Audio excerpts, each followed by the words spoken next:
Voice of Lingesh நேயர்களுக்கு அன்பு வணக்கம். அதாவது தளபதி விஜய் அவர்கள் வந்து களத்துக்கே வரல. எந்த ஒரு பிரச்சனை நடந்தாலும் அவர் களத்துக்கு வரல. பனையூரில் உட்காந்துட்டு அரசியல் பண்ணுறாரு. கட்சி தொடங்கி இத்தனை வருஷம் ஆகி போச்சு, பட் இப்பவும் வந்து அவர் களத்துக்கு வரல அப்படின்னு சொல்றது யாரு?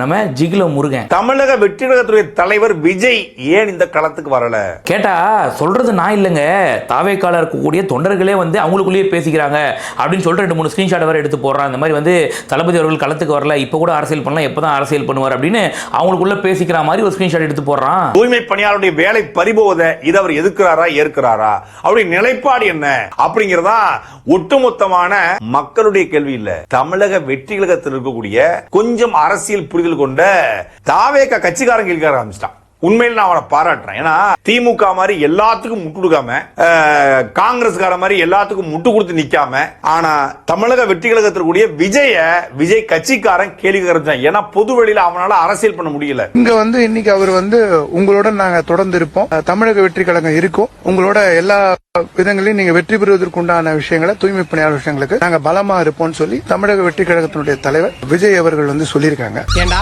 அன்னைக்கு என்ன சொன்ன? நான் உதவாக்கற இவனை காலை கழுவி குடி, நீ இப்ப நான் உதவி செஞ்சா என் காலை கழுவி நீ குடிப்பியாடா? நீ கேட்ட ஒவ்வொரு கேள்வி என்ன செருப்பால அடிச்ச மாதிரி இருக்குடா. மாதிரி இல்ல, உண்மையிலே செருப்பால தான். முதல்ல மக்களுக்கும் தாவேக்கால இருக்கக்கூடிய நண்பர்களுக்கும் ஒரு விஷயத்த சொல்லிக்கிறேன், அப்புறமா இந்த சாட்டை மாமா பைய கிட்ட நான் அப்புறமா வரேன். நான் இப்ப பாத்தீங்கன்னா ஒரு மனுஷன் கட்சி ஆரம்பிச்சு, அதாவது தன்னோட 250 கோடி வருஷத்துக்கான சம்பளத்தையே தூக்கி போட்டுட்டு எதுவும் வேணாம் அப்படின்னு சொல்லிட்டு மக்களுக்காக எல்லாத்தையும் உதறிட்டு வராரு அப்படின்னாக்கா சும்மா டைம் பாஸ் வந்துருவாரா? இந்த மாதிரி ஒரு டைம்ல மக்களுக்கு ஒரு பிரச்சனை, மக்களுக்காக கட்சி ஆரம்பிச்சவர் இப்ப இந்த டைம்ல வெளியில வரணும் நீங்க சொல்றது கரெக்ட். பட் இத தளபதி யோசிக்காம இருந்திருப்பாரா? ஏன்னா யோசிச்சு பாருங்க நீங்களே. அதாவது ஒரு நாள் சம்பளத்தை கூட யாருமே இந்த காலத்துல விட்டு கொடுக்க மாட்டாங்க. ஒரு நாள் லீவ் போடுறத பத்தி கூட யோசிக்கிறவங்க 250 கோடி எதுவும் வேணாம், மக்களுக்காக நான் வரேன் அப்படின்னு சொல்லிட்டு அவ்வளவு கோடியை உதறிட்டு அரசியலுக்கு வரவரு இந்த மாதிரி சமயத்துல மக்கள் பிரச்சனைக்காக கூட நிக்கிறத பத்தி யாரா இருந்தாலும் பிராக்டிகலா யோசிக்கிறவங்க கண்டிப்பா பண்ணுவாங்க. அப்ப தளபதி பண்ணிருப்பாரா மாட்டாரா? உண்மையிலேயே தளபதியை பத்தி தெரிஞ்சவங்களுக்கு அவரை பத்தி நல்லாவே தெரியும். பயங்கரமான மாஸ்டர் மைண்ட் அவரு. நம்ம கூட கட்சி ஆரம்பிச்ச உடனே வந்து ஏன் சீமான் கூட போய் அவர் சேரல, சீமான் கூட சேர்ந்து இருக்கலாமே, 2 பேரும் சேர்ந்து திமுகவை எதிர்க்கலாமே அப்படின்னு ஒண்ணு இருங்க பாய் அப்படின்னாப்ல.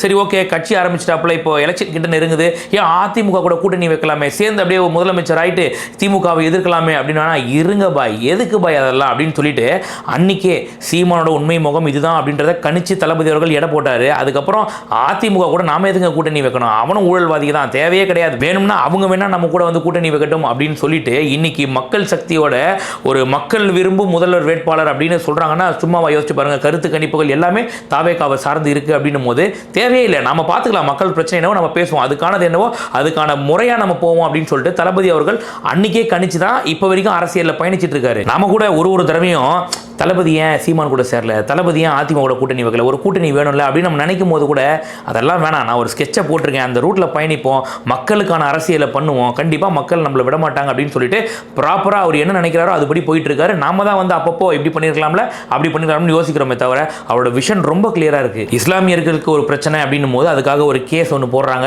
அதுக்கப்புறம் அவங்களுக்காக எல்லா மாவட்டங்களையும் இறங்கி போராட்டம் பண்ணி நாங்க இருக்கிறோம் சிறுபான்மையினர் மக்களுக்கு அப்படின்னு சொல்லிட்டு காட்டுறாரு. அஜித் குமார் மரணத்துக்கு அவர் மரணத்துக்கு வீட்டுக்கு போய் பார்த்தது மட்டும் இல்லாம, காசோலை வழங்கினது மட்டும் இல்லாம, மற்ற இறந்து போன 24 குடும்பங்களுக்கும் நான் நீதி வாங்கி தருவேன்னு சொல்லிட்டு ஒரு ஆர்ப்பாட்டம் நடத்தி அந்த ஆர்ப்பாட்டம் அந்த மேடையில மொத்த குடும்பத்தையும் கொண்டாந்து நிக்க வைக்கிறாரு. இப்படி இருக்கும்போது இந்த தூய்மை பணியாளர்கள் பிரச்சனையை மட்டும் பேசாம இருப்பார் அவரு. இப்ப பல பேர் வந்து சொல்லிட்டு இருக்காங்க இல்லையா, இவர் ஏன் வெளியில வரல, இவர் ஏன் களத்துக்கு வரல, இந்த மக்களோட ஏன் நிக்கல அப்படின்ட்டு. எப்படி வரோன்றது முக்கியம் இல்ல, இந்த மக்களுக்கு எப்படி ஒரு நல்ல தீர்வு வாங்கி தரதுன்றதை பத்தி யோசிக்கிறாரு. அதாவது நீங்க நல்லா பாருங்க, இந்த தூய்மை பணியாளர்கள் போராட்டம் ஒரு 5 நாள் கழிச்சு தான் வந்து சீமான் அவன் தும்பிகள் எல்லாரும் வந்து மேடை போட்டு பேசுறாங்க, நாங்க இருக்கோன்றாங்க, கூட போய் உட்கார்றாங்க, எல்லாம் பண்றாங்க. ஆனா இந்த போராட்டத்தை கேள்விப்பட்ட 2வது நாள் 3வது நாளே வந்து பார்த்தா அண்ணன் ஆதவர்ஜனாவும் அண்ணன் சிடிஆர் நிர்மல்குமார் 2 பேரும் போயிட்டு அந்த இங்க இருக்கக்கூடிய தொண்டர்களோட போய் அவங்கள பாக்குறாங்க.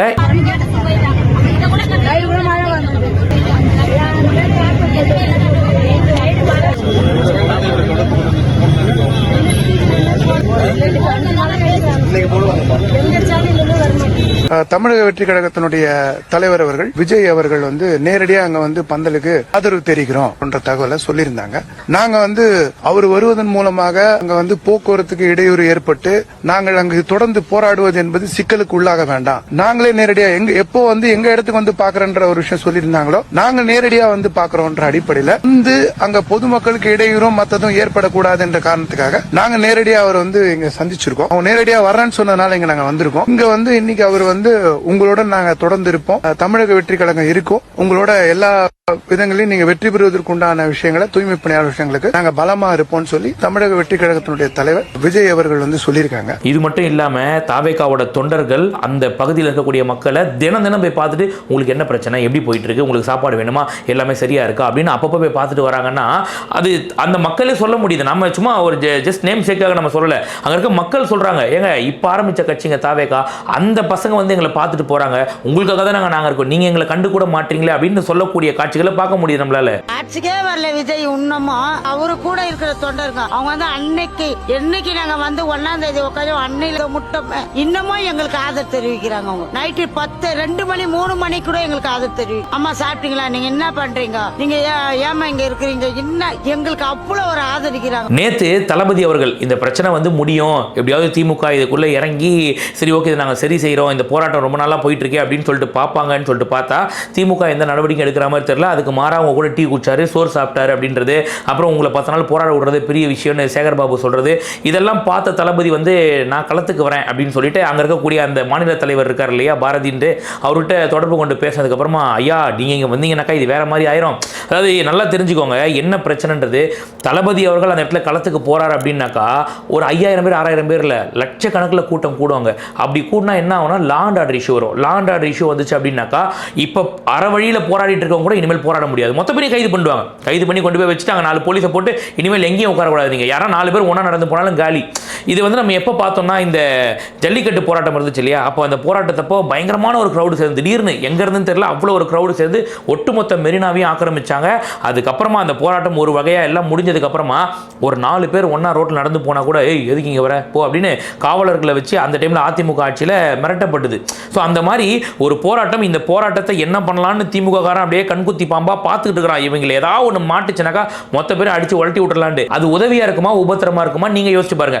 அரசியல் தெரிஞ்சவன், அரசியல் புரிஞ்சவன், கொஞ்சமாவது பகுத்தறிவு இருக்கவன் இதை பத்தி யோசிப்பான். ஏங்க அங்க ஒரு அரை வழியில போராட்டம் நடந்துட்டு இருக்குது, அவங்களோட போராட்டம் ஆல்ரெடி திமுக ஒரு பெரிய பிரஷர், ஒரு குறிப்பிட்ட பகுதியில் குப்பைகள் அல்லாம குப்பை சேர்ந்துகிட்டே போகுது, அந்த இடத்துல நோய் வாய்ப்படுறதுக்கு பல வாய்ப்புகள் இருக்குன்னும் போது கண்டிப்பா திமுக கவர்மெண்ட்டுக்கு ஒரு பெரிய பிரஷர் இருக்கும், பெரிய நெருக்கடி இருக்கும். அப்படி இருக்கும்போது இந்த மக்களே பெரிய அளவுக்கு ஹியூஜ் பிரஷர் திமுக கொடுக்கும் போது நான் இன்னும் ஹெல்ப் பண்றேன் அப்படின்னு சொல்லிட்டு தளபதி அவர்கள் களத்துக்கு வந்தார்னா அந்த இடத்துல இருக்கக்கூடிய மக்களுக்கு அது ஒரு உதவியா இருக்காது, உபத்திரமாக தான் இருக்கும். ஏன்னா இத்தனை நாளா 11 நாளா 12 நாளா போராடிட்டு இருக்க மக்கள் இவர் ஒரு நிமிஷம் வந்ததுக்கு அப்புறம் அந்த போராட்டம் மொத்தமும் கெட்டு போற மாதிரி ஆயிடும். சோ தளபதி அவர்கள் சொன்ன உடனே தளபதியை பார்க்கறதுக்கு அந்த அமைப்பை சார்ந்த எல்லாரும் போயிட்டு அவர் நேரடியாக பார்க்கறாங்க. பார்த்ததுக்கு அப்புறமா சட்டப்படி இது எப்படி அணுகிறதுன்னு பார்ப்போம், தாவேகா என்னைக்கும் உங்களோட இருக்கும் அப்படின்றத உறுதி அளிச்சிருக்காங்க. இது அவரே வெளியில வந்து சொல்றாரு. சரி நான் ஒரே ஒரு கேள்வி மட்டும் கேட்கிறேன்.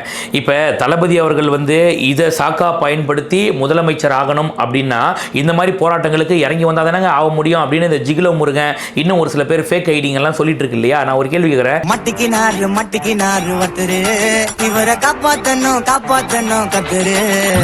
தளபதி அவர்களுக்கு எந்த அளவுக்கு முதலமைச்சர் ஆவது முக்கியமோ அதே மாதிரி தானே எடப்பாடி அவர்களுக்கும். எடப்பாடி அவர்கள் ஏன் நேரா போய் பார்க்கல, எடப்பாடி அவர்களால் ஏன் ஒரு 5000 பேரை கூட்ட முடியாது அந்த இடத்துல நான் கேட்கிறேன். கண்டிப்பா பண்ண முடியும். ஆனா ஏன் அதை பண்ணலன்னா எடப்பாடி அவர்களுக்கு அரசியல் புரிதல் இருக்கு. அவர் வந்து புரிஞ்சுட்டாரு இப்ப நம்ம அங்க போனோம்னா இதையே சாக்கா வச்சு மொத்த பேரையும் உழட்டி விட்டுருவாங்க, அங்க போராட்டமே நடத்த முடியாம போயிடும். அதுக்கப்புறம் ஆட்கள் கூடினாலே காவல்துறையை வச்சு அடைக்கிடுவாங்க. இப்போதைக்கு போராட்டம் போயிட்டு இருக்கு. இதை நம்ம சட்டப்படி எப்படி கொண்டு போலான்றதுதான் அரசியல் தெரிஞ்சவன், அரசியல் புரிஞ்ச யாரா இருந்தாலும் யோசிப்பாங்க. ஆனா இந்த திரள் நிதி வாங்கி ஜிகிலோத்தனம் பண்ற இவங்க மட்டும்தான் சும்மா நான் ஒரு மேடையை போட்டு நான் உட்கார்றேன், நான் உங்களோட இருக்கேன் அப்படின்னு சொல்லிட்டு இப்ப சீமானே நேற்று போய் உட்கார்ந்தார் இல்லையா, துப்புரவு பணியோட உட்கார்ந்தார் இல்லையா, அங்கேயே இருந்தார். அவங்கள மாதிரி அவங்க 11-12 நாளா அதே இடத்தோடு நவுறாம அங்கேயே இருந்தாங்க. அண்ணன் அங்க இருக்காரா, அவர் போயிட்டு நல்ல சரி ஓகே பை பை நீங்க எல்லாம் போராடிட்டே இருங்க, நான் அதை போயிட்டு வந்துடுறேன் பக்கத்துல அப்படின்னு சொல்லிட்டு கிளம்புனார்ல. அதுக்கு பேர் போராட்டமா? அதுக்கு பேர் வந்து நீங்க ஆதரவு கொடுக்குற மாதிரியா சொல்றான் பாருங்க இந்த ஜிகில முருகன். ஒரு 5000 பேர் கூட்டுங்க.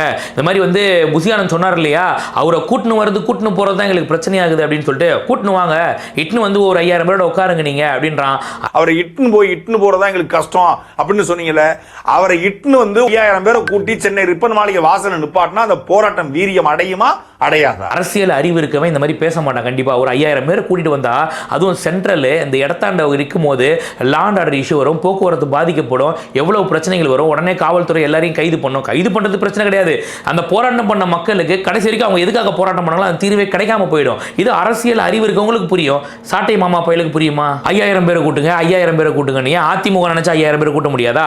நாம் தமிழர் கட்சி விடுங்க, மொத்தமே 50 பேரோட இருக்க மாட்டாங்க அவங்க கட்சியில, அதனால அவங்களால கூட்ட முடியாது. ஓகே, அதிமுக ஏன் கூட்டலன்னா அவங்களுக்கு தெரியும் இந்த பிரச்சனை, இந்த போராட்டம் இப்போதைக்கு துப்புரவு பணியாளர்கள் போராட்டமாக இருக்கு. இன்னைக்கு அரசியல் கட்சிகள் உள்ள வந்துச்சுன்னா அவங்களால கூட போராட முடியாம போயிடும். ஸோ இந்த போராட்டத்தை அவங்க கையில் எடுக்கிறது நல்லவே தான். நம்ம வேற வழியில போய் பார்ப்போம் இந்த போராட்டத்தை எப்படி இன்னும் வலுப்படுத்துறது அப்படின்ட்டு எல்லா அரசியல் கட்சிகளும் யோசிக்குது. அப்படிதான் தளபதி அவர்கள் வந்து பனையூர்ல அந்த அமைப்போட பாரதி அப்படின்னு சொல்லக்கூடிய அந்த அமைப்போட தலைவர் வந்து மாநில தலைவரை பார்த்து பேசியிருக்காரு. அந்த மக்களுக்கு வந்து கண்டிப்பா உங்களோட என்னைக்குமே தாவேகா உறுதி நிற்கும் அப்படின்னு சொல்லிட்டு சொல்லியிருக்காரு. நாங்க வந்து அவர் வருவதன் மூலமாக அங்க வந்து போக்குவரத்துக்கு இடையூறு ஏற்பட்டு நாங்கள் அங்கு தொடர்ந்து போராடுவது என்பது சிக்கலுக்கு உள்ளாக வேண்டாம் அப்படின்ற அடிப்படையில் நாங்களே நேரடியா எப்போ வந்து எங்க இடத்துக்கு வந்து பாக்குறன்ற ஒரு விஷயம் சொல்லியிருந்தாங்களோ நாங்க நேரடியா வந்து பாக்குறோம்ன்ற அடிப்படையில் வந்து அங்க பொதுமக்களுக்கு இடையூறும் மற்றதும் ஏற்படக்கூடாது என்ற காரணத்துக்காக நாங்க நேரடியா அவர் வந்து இங்க சந்திச்சிருக்கோம். இங்க வந்து இன்னைக்கு அவர் வந்து உங்களுடன் நாங்க தொடர்ந்து இருப்போம், தமிழக வெற்றி கழகம் இருக்கும், உங்களோட எல்லா விதங்களையும் நீங்க வெற்றி பெறுவதற்குண்டான விஷயங்களை தூய்மை பணியாளர் விஷயங்களுக்கு நாங்க பலமா இருப்போம்னு சொல்லி தமிழக வெற்றி கழகத்தினுடைய தலைவர்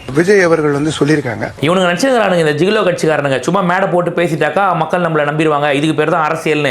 கொஞ்சம் கூட அரசியல் அறிவு இல்லாம, அரசியல் தெளிவு இல்லாம இவனுங்கெல்லாம் தாவேக்கா வந்து விமர்சனம் பண்றான்னு போது தான் ரொம்ப வேடிக்கையா இருக்கு.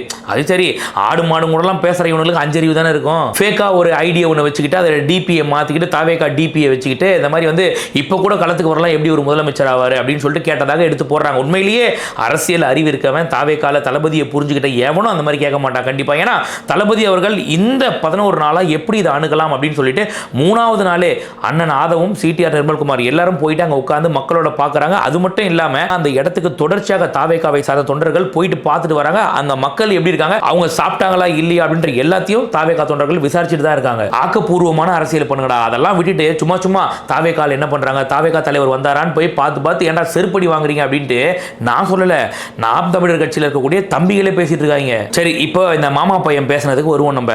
அதாவது இப்போ எனக்கு என்னன்னா 12 நாளாக இந்த போராட்டம் நடந்துட்டு இருக்குது.